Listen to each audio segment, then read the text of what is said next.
kuki rero Amerika ishobora kubabazwa noneho no kuba ibihugu ifata nk'ari ibyambari byayo, u Rwanda, Jordania na Katari, urumva binywana n'Ubushinwa cyangwa se bifitanye umubano w'imbere cyane uri deep.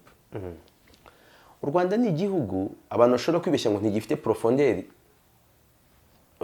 géostratégique, mbyite gutyo,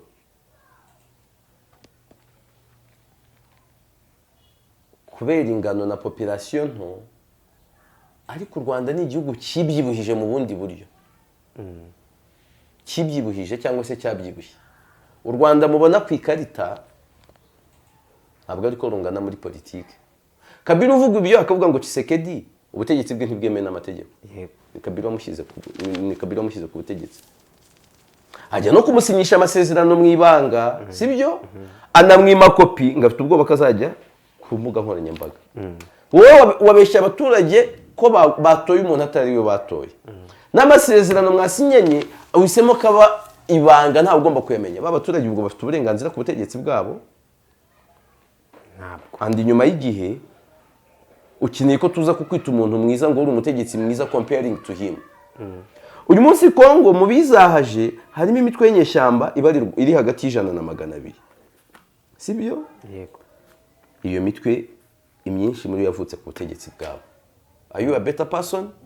M23 none imurinze ari mu bari bahanganye nayo. Bamwe bazakubwira ngo yarayifashaga ngo kurwana byari nka filime. I don't care, sibyo? Ni speculations ziba zidafite facts. Ariko tuzi uburyo FIB yabaye triggered, yego, ariko ibyo guhangana nayo tubireke. None turebe ikintu icyemu M23 yarwaniraga ku butegetsi bwe, Kabila yageze arwana no kugikemura, yaragikemuye. Yarafite umwanya mwiza wo kugikemura se mu mitwe yose yabayeho ku butegetsi bwa nyuma ya Mobutu. Kabila yarahari afite icyo yabikoraho. Amerika ifite ubwoba bubiri. U Rwanda uburyo rwitwara bishobora no kwinfluencinga abandi bantu muri Afurika cyangwa se mu karere. U Rwanda rushobora kwinfluencinga abandi muri Afurika cyangwa mu karere. Niyo mpamvu Amerika biba byayiteye impungenge, niyo mpamvu ibishaka kurushyiraho igitutu ngo ibwire u Rwanda ngo entre les deux pires ntabwo ujya guhitamo rumwende, hitamo njye. U Rwanda urubana n'Ubushinwa neza kandi bagakorana deals nini, noneho rukabana n'Uburusiya kandi bagakorana deals nini, rukabana na Israel bagakorana deals nini, rukabana na Amerika bagakorana deals nini, rukabana n'Ubwongereza bagakorana deals nini, urebe nk'iyi yabimukira n'ibindi, bakabana n'Abafaransa bagakorana deals nini. Nko kuyobora Frankfurt ntabwo biza Ubufaransa butakwindosinze, utagira ngo n'izi deals zo muri za Mozambique ziba gutyo gusa Ubufaransa buri mu bitotsi butazi biri kuba.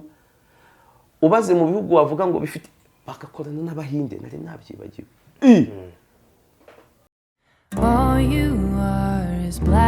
Uvuga neza kandi ukandika ikidage nk'uwakivukiyemo kubera ko wagize amahirwe yo kwiga muri DH Sprachenhub, German Language Academy. Ich habe zwar nicht so viele verrückte Hobbys wie du, doch ich habe auch. Ushobora gusanga ibyo bavuze ari wowe bireba, ariko ntabwo wabimenya kubera ko utazi ikidage. Gusa nzi Abanyarwanda bakivuga nk'uko nguko neza neza. Aba bakize muri DH Sprachenhub. Iyi ni German Language Academy, ishuri ryigisha ururimi rw'ikidage mu buryo bugezweho kubifuza kujya kwiga, gukora, kwimenyereza umurimo, gutura cyangwa se gutembera mu bihugu bikoresha ikidage. Ibi byose ni byiza, ariko hari ikibazo. Kwiga ikidage ni kimwe, kukimenya ni ikindi. Kugera aho bakora ibizamini bikaba amahirwe, noneho kubona impamyabumenyi mpuzamahanga byo ni inzozi bigoye gukabya. Ibi hari kera. Ubu ECL German Exams yageze mu Rwanda. DH Sprachenhub ubu ni umufatanyabikorwa wemewe ku buryo busesuye mu gukoresha ECL German Exams. Intego ni imwe, gukora rimwe ukazana intsinzi. Nk'aho ibyo bidahagije, uwiyandikishije muri ECL German Exams gukora ikizamini ahabwa amasomo yihariye ya coaching, ari byo bituma akora rimwe gusa ritagira irya kabiri. Ushobora kwiyandikisha gukora ibizamini by'ikidage byemewe ku rwego mpuzamahanga mu cyiciro cya A2, B1, B2 na C1 hano i Kigali. ECL German Exams zitanga impamyabumenyi zemewe ku rwego mpuzamahanga zikemerwa mu bya viza, kujya kuminuza, mu kazi, mu bukorerabushake na AUPA n'izindi mpamvu zihariye zisaba certificat z'ikidage. Hehe no kurwanira appointment yo gukora ikizamini. Hehe no kwishyura ikizamini igihe cyo gukora kikazagera ntawe ukumenyesheje. Hehe no kwiriza umunsi wose utazi igihe birangirira. Hehe no gukora ikizamini utegereje kuzagaruka ejo gusubiramo. Gutese kandi ECL German exams ihari.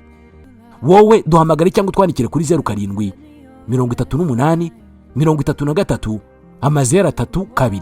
Wagana kandi aho dukorera ku Muhima muri Delta House ku muhanda KN 89 Street mu nyubako ya 5. ECL German exams zirakoreka, ziratsindika kandi zirahendutse.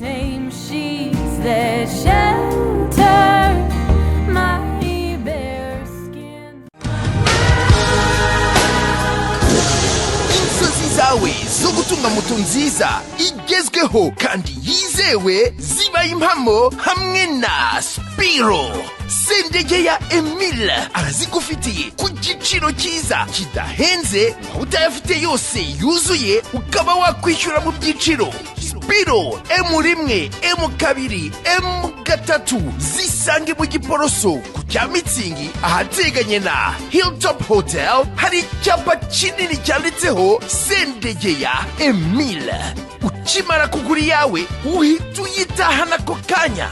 Ibyo kuyiba byo bazabyibagirwe kuko tuyitarakinga twifashishije GPS yayo ikagaruka. Hamagara Sendegeya Emile kuri 0788 307 023 maze Spiro yawe uyibikeho. Yes, reka tubasuhuze tunabaha ikaze mu biganiro n'amakuru hano kuri Nkuye mu Ruge Yves Official. Turizera ko mumerewe neza, turizera ko buri kimwe cyose muri gukora kiri kugenda kibahira nk'uko mubishaka. Ubwo kandi nako tuboneraho kubatumira ngo mube hafi tubane tuganire kuba bitandukanye hirya no hino. Nitwa Janvier Haki, Nkuye mu Ruge Yves, nk'ibisanzwe na warahabaye Yves na Mahoro. Nyamahoro Janvier, umeze neza? Meze neza cyane. Biragenda rwose birambye. Iyo umeze neza nibwo nanjye mba meze neza. Hariya bari sawa cyane rwose. Ariko biba binumvikana. Buriya rwose umukozi wawe atameze neza, ntabwo uri umukozi wanjye, kaba kapfuye. Ntabwo uri umukozi wanjye, ni petit frère n'umufatanyabikorwa. Nanjye nzakubane nk'abategetsi, najya bavuga ngo itangazamakuru n'abafatanyabikorwa. Abandi bafatanyabikorwa bakabaha amafaranga, wagera ku banyamakuru ntibabahe na zero kandi babakoreye akazi. Anyange nitwaza kukubwira kuri petit frère turi n'inshuti, nibirangira ukwezi nigushira nyine nkubwe nturi petit frère utahira ibyo. Niyo mpamvu rero byagenze gutyo mba ngomba kuba umukozi. Iyo utazabyitwaza wa mugani. Umuntu aba agomba kuzana imitwe. Rega nyamuneka nta muntu uvuka ari mubi.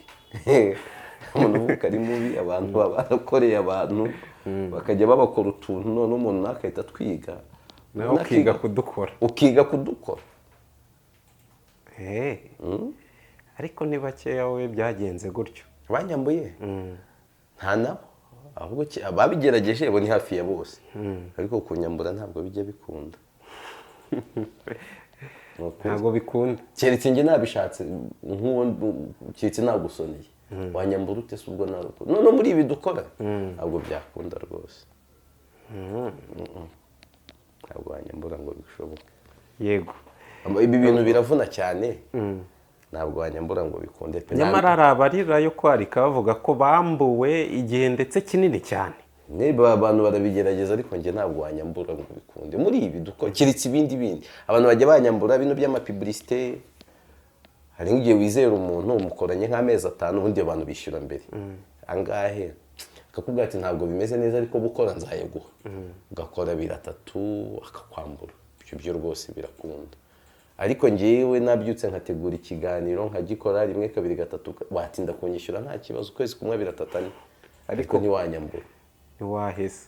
Ntabwo byakunda. Ibi bintu biravuna ntabwo byakunda. Ubona abantu baguhamagara ari benshi rero bakubaza iryo banga ugikoresha kugira ngo wamburwe. Ntabwo ibintu biba byavunanye ntabwo. Anose maze gukora ahantu hamwe niho banyambuye ariko nabwo ningiye babisemo ko banyambura. Boss bari bamufunze kandi nyine nari nzi ibibazo yifitiye n'uburyo yari yampayemo akazi reka mbyite ngo hari harimo impuhwe si uko ntari ngashoboye ariko hari harimo n'impuhwe kuko ndabizi ko hari undi wagashakaga kandi andusha mwagenda rero ndavuga muri ibi bibazo reka mureke ndavuga ntigiye nta kintu nkwishyuza nta kibazo gumana rero ntabwo yanyambuye ninjye wamusoneye ubundi ibindi aba ari ugutinda kwishyura nk'uko n'ababosi benshi bajya babyitwaza ati buriya rwose ngo ntabwo aba ari ukwambura ni ugutinda hari igihe umuntu akujyamo nk'amezi 6 7 kandi amafaranga yafite aba ari kugerageza kukwambura anyway tubireke twifuriza ikipe yacu y'igihugu Rwanda Amavubi intsinzi uyu munsi irakina na Estonia ngo ni FIFA series FIFA series umukino ushize bafashe igihugu cyitwa Grenada bakinyagira ibitego 4-0 za mpanga zari zinafite isabukuru ejo za Michels zakinnye umupira mwiza cyane nimero 13 sindamenya kubatandukanya nzi umwe yitwa Leroy Michels undi akitwa gute sinzi kubatandukanya ariko umupira wone nagiye kuwureba rwose bakinnye neza cyane na Georgia Kwizera Savasa hawe yarakuze yabaye ikigabo herukaga ari umwana mutoya hari uburyo mbere wabonaga ari akana kuba yabaye igisore banakoraho gutyo uko nashyize umuntu ku musozi bikagira rero twifurize intsinzi ikipe y'igihugu y'u Rwanda Amavubi kandi nyamuneka muzi iki kiganiro kare umukino utaraba niba uri kukireba soza ikiganiro ujye kuri stade mujye gushyigikira u Rwanda rwose u Rwanda rwagarutse koko ari Amavubi niyo badutsinda baradutsinda turi seriye mu humure bitandukanye n'ibisanzwe arabareyo Bugesera yeze kubakubita bararima ngo tuzajya dutsindwa ko dutsindwe turi seriye n'Amavubi araba ari seriye cyane nyijyanira mu kiganiro hari uwiyita Facts on Rwanda kuri X yanditse ati mu kwezi kwa gatandatu 2025 mu nama ya diplomasi yabereye i Washington mu muhezo Brian Mast ni perezida wa komite y'ububanyi n'amahanga mu nteko ishinga amategeko ya Leta Zunze Ubumwe za Amerika yabajije mu buryo butaziguye ambasaderi w'u Rwanda hamwe n'intumwa za Jordania ndetse na Qatar mu magambo akomeye cyane ati impamvu u Rwanda n'ibi bihugu bibiri byo mu burasirazuba bwo hagati bikomeje kugirana no kwagura umubano n'Ubushinwa na Iran nyamara ibi bihugu Amerika ibifata nk'abo bahanganye mu bya politike n'ubukungu mu bisubizo by'u Rwanda rwatanze rukavuga ko rukurikiza inyungu zarwo rukagirana umubano n'ibihugu bitandukanye hagamijwe iterambere n'ituze ridasubiye inyuma hatagendewe ku gitutu cya politike kuba Amerika mbere na mbere yarabajije cyangwa se yaragaragaza ko ihangayikishijwe iby'umubano w'u Rwanda ndetse n'igihugu cy'Ubushinwa ibi ni iki bisobanuye deja uko wiyita Facts on Rwanda bitangaza kandi n'umwe mu bantu nabonye bakunda gutangaza amakuru ariyo ntabwo bakunda gutangaza amakuru atariyo uko bitangaza ko Amerika ihangayikishijwe n'umubano w'u Rwanda cyangwa wa Jordania Qatar n'u Rwanda n'Ubushinwa nuko Amerika nyine ari umwanzi w'Ubushinwa kandi babahanganye ikibazo kiri he Amerika ifitanye n'Ubushinwa ese cyareba u Rwanda gite Amerika uyu munsi ifitanye n'Ubushinwa ikibazo gishingiye ku kintu nakita matière première ubundi nta kibazo kiri Abashinwa bameze nk'abantu babanye Amerika ku bintu byitwa chips zifashishwa mu gukora semiconductors n'ibindi bintu byinshi iyo habuze chips hakabura semiconductors sibyo production y'ibintu byinshi iragorana kambyita ubucuzi gucura ibintu byinshi biragorana kuva ku masatelite amakompiyuta amatelefone intwaro n'ibindi sibyo yego Abashinwa rero izo bazifite kubera ko bamaze igihe aribo bihariye ikimeze nka critical minerals z'isi sibyo by'umwihariko izivamo ibyo bintu nkubwiye amachips n'ama semiconductors ibihugu hafi ya byose biproducing ibi bintu ukuyemo Taiwan sibyo nayo buriya nubwo nihangana Abashinwa bagira influence kuri production yabo abandi baba babikesha Ubushinwa. Abashinwa rero bakagira ijambo mu kugena ngo semiconductors muzajya muzi exportinga he muzimehe. Biri mu bintu bya mbere byarakaje Donald Trump. Trump aje ku butegetsi atangiza intambara y'ubukungu ku Bushinwa ishingiye ku biciro tariffs, ariko igamije kuri ibyo byo kuvuga ngo ndakonkiransa ndarwana n'Abashinwa mu bijyanye n'ibiciro mbashyireho tariffs nini, ndarwana n'Abashinwa kuri trade routes ndetse n'amavuta na za critical minerals zindi. Nujya kubireba iyi ntambara ya Leta Zunze Ubumwe za Amerika kuri Venezuela iratagetinga Ubushinwa, sibyo? Nujya kureba Amerika gushaka kwanexa cyangwa se gufata ku ngufu Greenland iratagetinga Ubushinwa mu buryo bubiri, inzira zo mu mazi ndetse na critical minerals. Iyi ntambara yo muri Iran iratagetinga Ubushinwa ku kigero kinini, bavuga ngo hagati ya 50 na 60% by'ibikomoka kuri peteroli bakoresha n'ubundi binyura hariya muri Strait ya Hormuz. Baratagetinga Ubushinwa. Hari iyo ntambara yo kubikomoka kuri peteroli, hari intambara yo ku mabuye y'agaciro mboneka hake, ari byo nkunda kwita terre rare cyangwa se rare earth, sibyo? Hari niyo ntambara y'inzira zinyuzwamo ibintu. Urebye navuga ngo Amerika iragaba ku Bushinwa intambara kuri fronts eshatu, mu gihe Abashinwa icyo bari biringiye kiriya. Ariko Abashinwa bakabasanganywe intwaro imwe ikomeye. Abashinwa basanganywe ikintu cyitwa alliance n'ibihugu adashingira ku iterabwoba ngo turakugira gutya. Igihugu kibyutse cyumva kikenereye inguzanyo nishaka ibyo kunywera, kibwira Ubushinwa ati mwaduhaye inguzanyo, ntabwo bajya muri protokole uzayikoresha. Oya, igihugu gitekereje kubaka stade nziza nka stade Amahoro, abo mvuze ko ari Abashinwa bayubatse, ariko nashakaga kuvuga ko ari nziza. Ushaka kubyuka ukabwira Abashinwa uti ariko njyewe nta mafaranga mfite kandi ashaka stade nziza ihagaze gutya. Abashinwa bakavuga ati iyo stade rero izubakwa na kompanyi y'Abashinwa, wenda Chinese Road and Bridge Corporation, nuko ariyo kompanyi ubwo y'Abashinwa nzi mu zikorera mu Rwanda ikomeye. Icya kabiri, ibikoresho bizayubaka bizagurwa mu Bushinwa. Icya gatatu, sibyo? Ni nayo izaba ingwate y'Abashinwa. Noneho uzatwishyura mu mabuye y'agaciro, cyangwa nyine ntabwo batinza mu bintu. Kubera ko rero bagira gutya ntibanivange muri za ahantu ubwo Bushinwa na Leta Zunze Ubumwe za Amerika, sibyo? Baba bahanganye muri ubwo buryo. Ubushinwa ibihugu bibukundira ko butivanga muri za politike z'imbere, butavuga ngo fungura, batavuga mwe n'ubutegetsi tuguha inguzanyo, butavuga ngo ariko uyoboye nitumwemera dushaka kuriya, budafinansa abakurwanya. Buri Ubushinwa buri gihe bukorana n'abari ku butegetsi. Uko bumeze. Wowe vayo uhirike Simba yari perezida, umuhirike, sibyo? Abashinwa nta kibazo mufitanye, ntabwo bakubwira ngo uhiritse Simba ari inshuti yacu. Oya, aho biri ni bahita bakwegera bakakubwira turabizi se. Hari umuntu wayoboraga igihugu witwa Simba, twamugurije miliyari 80 z'amadolari, cyangwa se ni z'amayuan, ariko afite agaciro ka miliyari 80 mu madolari.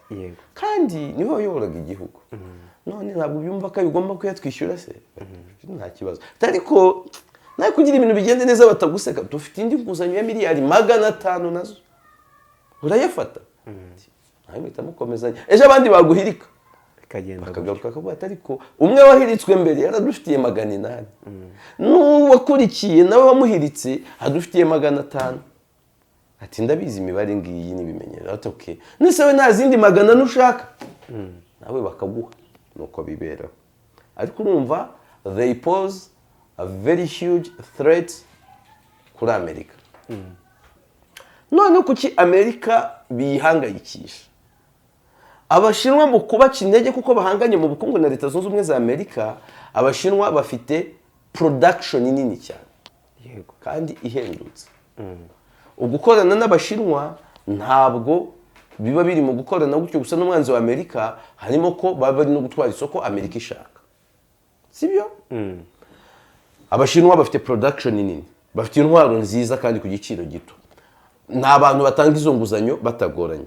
Ibyo byose Amerika ibi bireba ko biyitwara abantu. Kuki rero Amerika ishobora kubabazwa noneho no kuba ibihugu ifata nk'ari ibyambari byayo, u Rwanda, Jordania na Katari, urumva binywana n'Ubushinwa cyangwa se bifitanye umubano w'imbere cyane uri deep. U Rwanda ni igihugu abantu bashobora kwibeshya ngo ntigifite profondeur geostratégique, mbyite gutyo,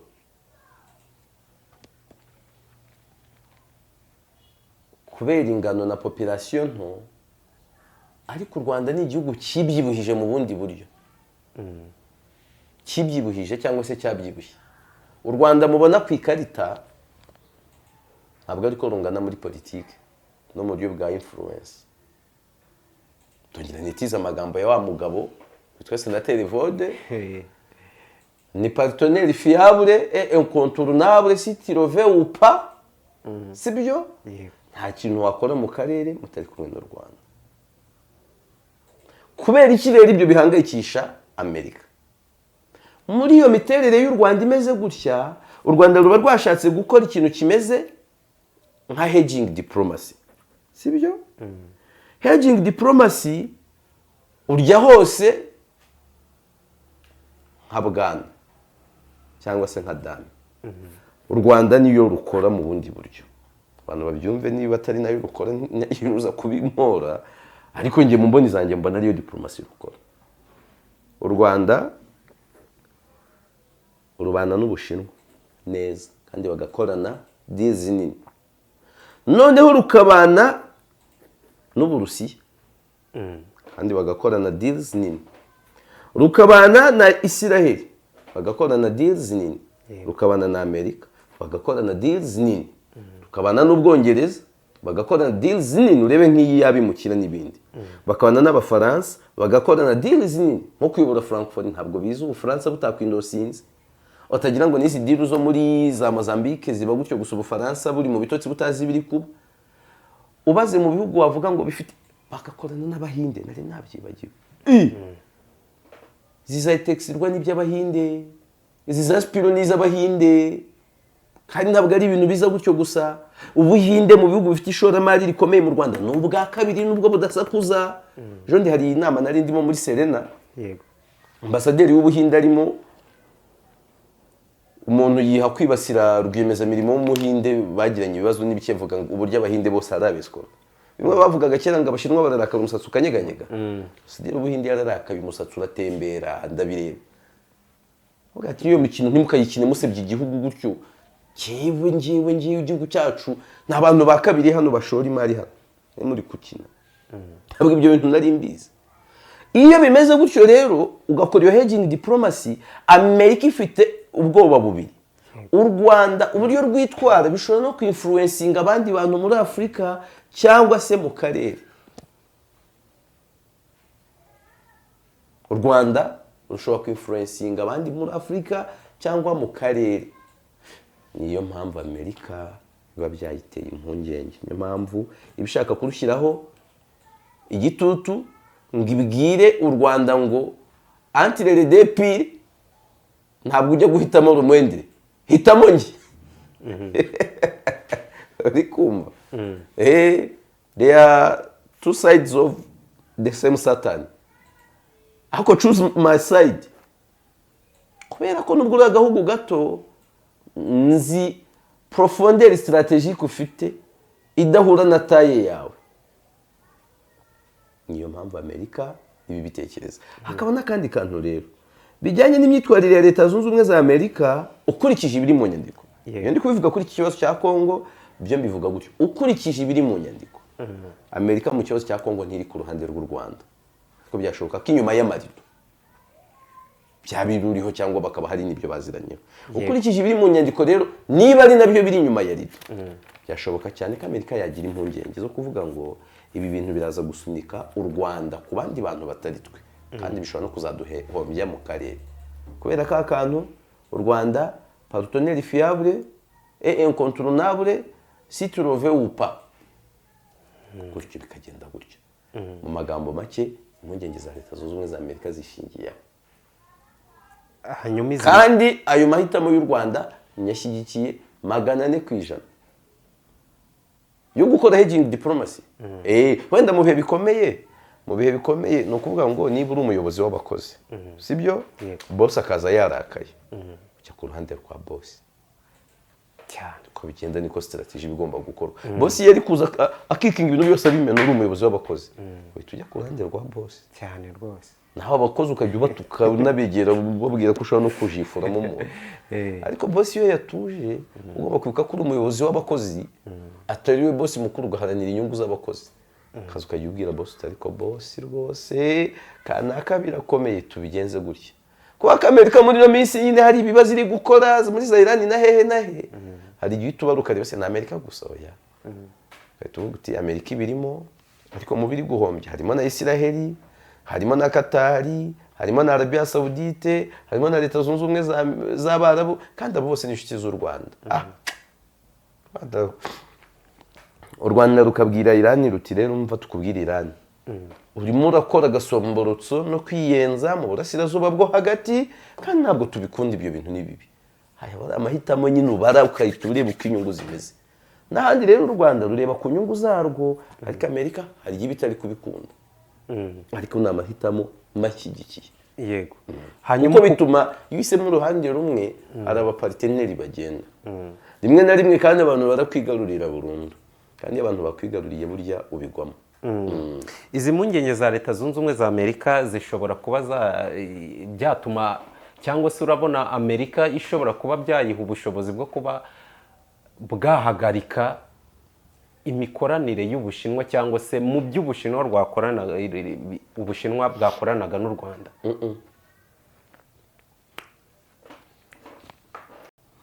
Ibi bishobora kugira ingaruka ku buryo u Rwanda rukorana n'Ubushinwa ariko zitavuye kuri iryo jambo gusa bavugiye muri iyo nama iri ya wikro ahubwo zikaba wenda ingaruka nyuma y'ibindi abantu baganiriye iyo nama bitari iyo nama imwe gusa hari ibintu abantu baganira biri tangible cyangwa se biri factual bavuga ati dore twe tubakeneye hiri soko kompanyi yo muri Amerika yashakaga isoko muri Abashinwa ibintu natwe twe tubifite mu biha Abashinwa none byagenze gute haba hari ibintu byinshi abantu bashobora kuvugana ingaruka zabaho ariko ntabwo mbona uyu munsi Amerika ifite ubushobozi bwo kubwira u Rwanda ngo reka gukorana n'Ubushinwa 100%. Nta nubwo n'u Rwanda yo mahitamo rwayemera. Amerika ntabwo ifite kompanyi zikaze muri construction nk'iz'Abashinwa nk'ibyo zishobora gukora mu Rwanda. Barazigira ariko cost of production yabo irahenze cyane. Niyo mpamvu ku isoko rya hano kubafodinga bitoroshye. Sibyo? Ntabwo Amerika ku giciro twishakira yaduha ibyo dukeneye. Oya, Abashinwa badufitiye ibintu byoroshye nk'iyo aftershave. Wowe uyigura hano mu Rwanda kuri 200 yawe ariko nko mu Bushinwa buriya umuntu wayiguzeyo ntabwo yarengeje 500. Ayigura 500 y'amanyarwanda baze cost of product transport n'imisoro n'ibiki nawe inyungu ye ya 700 cyangwa 800 akayibonaho nyina guhereye kuri 200. Ugiye nko kwivana muri Amerika yabihagaze nka 5. Transport nayo ari ndende ukajya kwigura 10,000 kandi wajya kureba karite ugasanga bingana. Ibihugu byacu no bitaratera imbere ibyo bintu baba bizi bakanakundira ubwo Bushinwa kumwe butivanga bo n'Abarusiya cyane. Ntabwo Amerika ntabwo ibihugu byahitamo kurekana nabo. Of course ko Amerika ikoresha ya diplomacy, quasi diplomacy na gunboat diplomacy ibihugu bimera nkaho byikangamiye Amerika ivuze. Ariko nyine biba bigomba kugira nka kumwe leta ivuga ngo ntukagure n'abazunguzayo kanabishyira n'amategeko abihana. Yego. Ubuze mu bintu ufite ntacyo waguze n'abazunguzayo. Sawa. Ubuze ngo nta bayobozi bari kureba ibiganiro. Abandi bari kubireba. Ariko nyine hari igihe ubireba ukahita uvuga uti umwanya ndawufite wo kujya ku isoko bimeze gute kandi ukareba ko ikintu afite uragikeneye. Kabacunga ku jisho ukabura gihashya. Abantu barabikora gutyo. Na Amerika rero izagize nyine ibigenze gutyo bayicunge ku jisho bikorere deal. Ntabwo ndenga cyarangiye. yego n'ubundi ariko sindajya kure y'aha ngaha crash report nayo iravuga ko Tshisekedi yanyuze Trump mu rihumye agasinyana n'abashinwa andi masezerano y'amabuye y'agaciro. Ibi byo Tshisekedi araza kubihonoka. Ni inkota y'amujyi abiri kubera ko aya mabuye y'agaciro Kongo iha abashinwa ku kigero kinini niyo Kabila yazize pe. Aya mabuye y'agaciro Kongo iha abashinwa ku kigero kinini niyo yatumye muri 2017 Kabila fisi ya Amerika yari yamushyiriyeho ibihano. Tshisekedi aza ku butegetsi mu makosa ya mbere yamushwanyishije na Amerika. Amwe yatumye Trump namwe mu audience. Byari ukuvugurura ari amasezerano n'abashinwa y'amabuye y'agaciro. Sibyo? Uyu munsi Amerika irashaka kwiharira amabuye y'agaciro ya Kongo, baranaganiriye Amerika bayibwira ibirombe byayo, Tshisekedi ibyo ari gusinyana n'abashinwa n'ibindi birombe. Sibyo? Hari n'ibyo abashinwa bari basanganywe. Ariko niyo si inkuru nziza kuri Amerika ngo nuko ibyo birombe bitari mu byo basinyanye nabo, ni nko kuvuga ngo twebwe turi gukonkiransa abantu. None ibyo dushaka wenda twashoboraga no gupanga nabyo mukazabiduha mu bundi buryo muri kubibaha. Kuki mbyita inkota y'amujyi abiri rero? Ibyo bita double edged sword. Ku ruhande rumwe bishobora gukoreshwa mu gushyira ku gitutu Amerika ngo ibyuha Kongo cyangwa se ibyo twe dukeneye nka Kongo byihutishe, kuko turi kugira ukwihangana gushira, sibyo? Tukagera igihe dutangira gutekereza kuho dushobora kubikura hatari kuri wowe. Ihutishe ibyo duha. Kandi ntukajya ukina n'ibyo dusezerana. Uruhande rumwe bishobora kuba igitutu, asymmetric pressure. Irashoboka aho ngaho. Ariko to the other side bishobora no gutuma batekereza kabiri kuri Tshisekedi akavuga ati this man utari indi sezerano rye by'umwihariko n'abakomeye. Uyu muntu twamukoze iby'Imana yakoze Nebukadinezari. Yagiye mu ishyamba imyaka 7 arisha nk'inyamaswa. Abantu benshi gutya Amerika yagiye bahurutura. Ishobora kuba gutyo rwose ukabona Tshisekedi atumye Amerika ibwiremo 28 ariko buriya nubwo tumaze iminsi tubazonga tubashyiraho hano muzi ko tutanabanga. Ariko ko mwatekanishije ngo mifite isuku mwayikomeje ikaba umuco muri Kongo hose. Kandi hari ubufasha. Bagakubura kugira bageze mu biro bya Tshisekedi naho bakashyira isuku. Kandi bafashijwe na Amerika. Byashoboka ko Amerika yanabikorana na Kabila. Harimo ubwo buryo bubiri, sinzi ngo mu mibare yabo bimeze gute, ariko ibyo bintu byombi birashoboka. Ubwo Tshisekedi we ugumya kwanga n'ubundi kureka abashinwa, n'ubundi azi ibyo yumvikanye na Leta Zunze Ubumwe za Amerika kandi akigumya kubasaba n'ubufasha, kubera iki areka kubareka burundu? Bafite amadeni menshi bafitiye Ubushinwa. Kimwe mu bintu Ubushinwa buyoboza ibihugu bya Afurika bucece ni amadeni manini. Cya kabiri hari amasezerano asanzwe. Cya gatatu Tshisekedi yamaze guhitamo inzira y'intambara kandi abashinwa nibo bamuha intwaro kuri make batamugoye. Ngiye mbona nta n'ikindi kintu n'amasezerano amaze kuri we.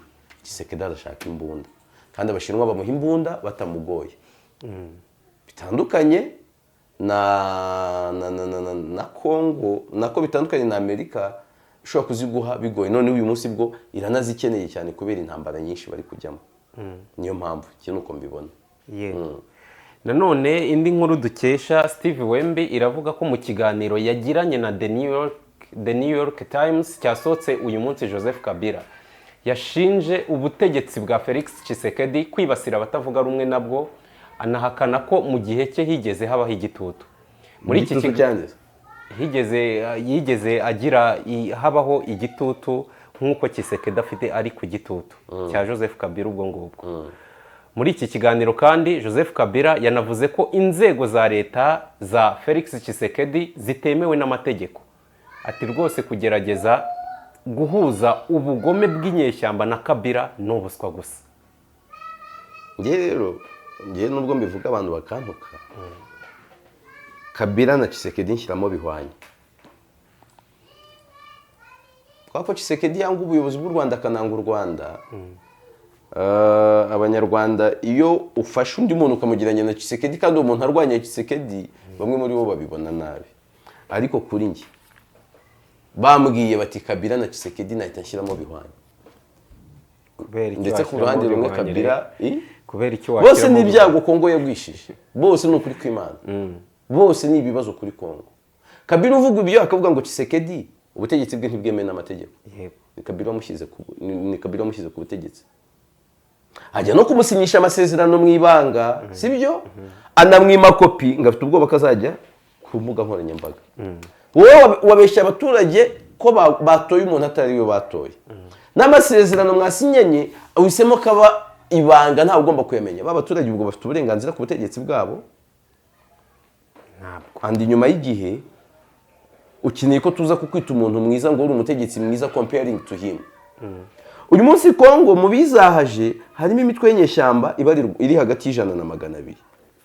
Sibyo? yego Iyo mitwe imyinshi muri yavutse ku butegetsi bwabo. Are you a better person? Wagize umugisha wo kuyobora igihugu imyaka ngiye nyita irenga 20. Abantu baba 18 nk'umukuru w'igihugu, ariko yabaye n'umugaba w'ingabo hari yayoboye ingabo imyaka irenga inge kandi yari umwana wa perezida. Uri umugaba w'ingabo isaje perezida igihugu ntabwo ukiyoboye. Wambwira ngo Muhozi mvuze ngo ayoboye Uganda umuntu yambwira ngo ubwenge burancitse. yego Ntabwo wagikemuye. M23 none imurinze. Ari mu bari bahanganye nayo. Bamwe bazakubwira ngo yarayifashaga ngo kurwana byari nka filime, I don't care. Sibyo ni speculations ziba zidafite facts. Ariko tuzi uburyo FIB yabaye triggered. Yego, ariko ibyo guhangana nayo tubireke. None turebe ikintu. M23 yarwaniraga ku butegetsi bwe, Kabila yageze arwana no kugikemura yaragikemuye. Yari afite umwanya mwiza wo kugikemura se. Mu mitwe yose yabayeho ku butegetsi nyuma ya Mobutu. Kabila yari afite icyo yabikoraho. Wenda tubare ko AFDL yavutse ije kurwanya Mobutu ari nawe yase Laurent Désiré Kabila. Ariko AFDL icitsemo ibice twabonye RCD za Goma, sibyo? yego Tubona CNDP, tubone M23 ya mbere hari n'iya kabiri. Iyo mitwe hafi ya yose yabayeho, sibyo? Ku butegetsi bwa Kabila. Yarabikemuye. Ariko yabikozeho gifatika. Resurrection ya M23 nta sano ifitanye na Kabila. ariko byibuze ntabwo yari ifite ubukana nk'ubwo ifite ubu ngubu ugereranyije. Hari n'igihe wasanga ubwo ifite uyu munsi abifitemo uruhare, sibyo? Izo mbaraga wabona zifitemo uruhare. Rero nkabibonamo iki? Ngewe mbaye ndi nk'umunyekongo ufite ijambo mu ntambara yo kwirukana Tshisekedi na Kabila bose nabirukanana. Ntabwo nkubeshye.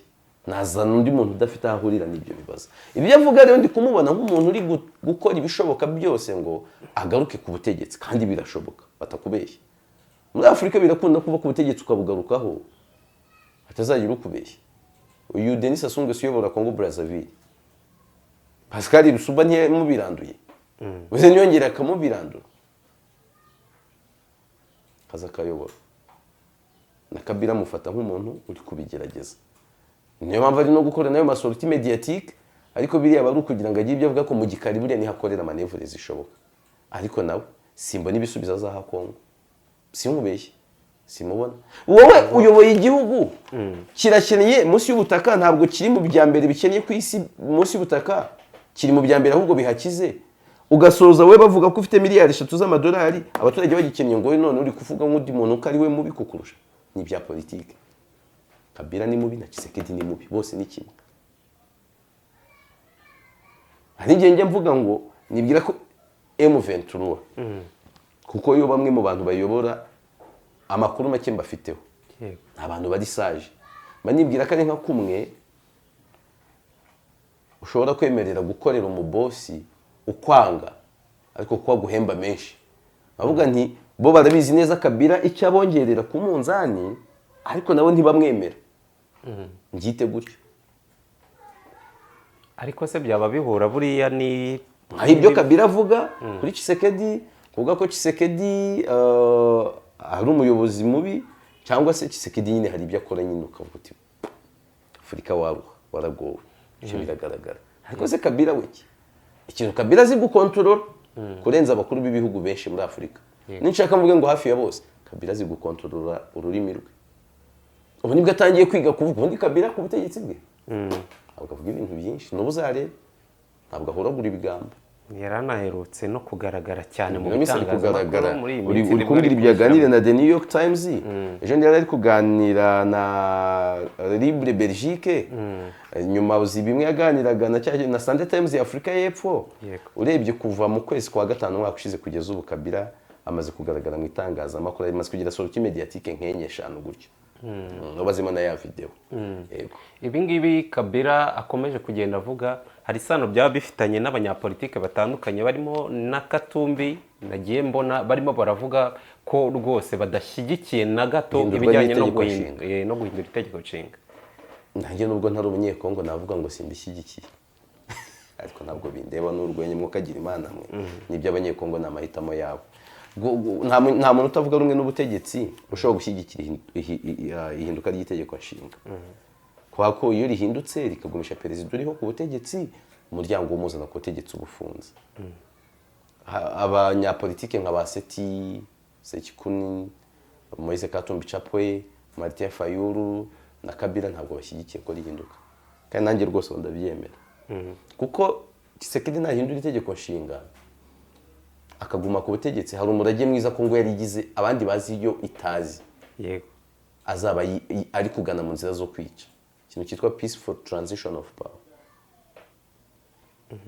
guhererekanya ubutegetsi mu mahoro Kongo ntabwo icyo kintu kizi kuva mu 1960 yabona ubwigenge ntabwo icyo kintu kizi Tshisekedi waba umugisha mwiza kuri we kuko guhindura ubutegetsi icyo gihe azaba ari guharura inzira bashaka kumuhirika n'andi marebellion ayaha impamvu zatuma amwigomeka kurushaho guhindura ubutegetsi abakora kudeta abakora iki azaba ari kubaha umwanya byaba byiza mbaye ndi nk'umujyanama Tshisekedi mubwira ngo ufite ibyawe wakoze ibyiza birahari ibibi birahari sibyo sigira amateka azakujije cyangwa yazagucira urubanza berereka ahubwo niba ushaka kugumana imbaraga ubigenza uko Kabila yabigenje nawe uburagize umujama wawe ariko impungenge zikaba ko ubutegetsi abantu basigaye banga kuburagiza umuntu arabukuragiza ukasanga umuntu yahise afata UPI yiyandikaho birarangiye yego nanone ubwo ngubwo hari inkuru yashyizwe hanze na Actualité CD ivuga ko ibihano byafatiwe ingabo z'u Rwanda RDF na Leta Zunze Ubumwe za Amerika mu ntangiriro z'ukwezi kwa gatatu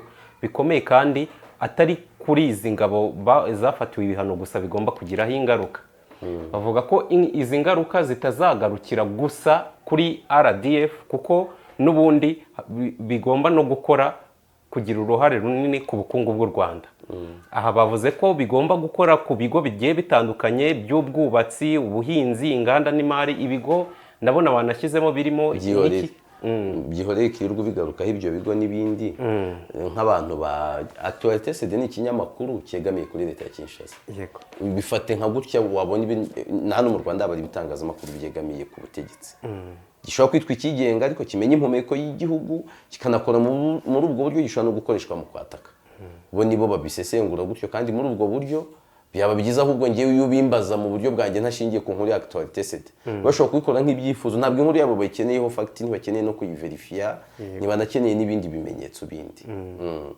bikirirwa ushyiramo ibyo bigo kuko bo bishobora kuba ibyifuzo kurenza uko ariko ibintu bihagaze kurenza uko biba reality gikirirwa bikuvuna rwose yego Yves nyemera tugushimire wakoze cyane dushimire nabo twabanye kuri Nkuye mu ruge Yves Official ibiganiro n'amakuru birakomeza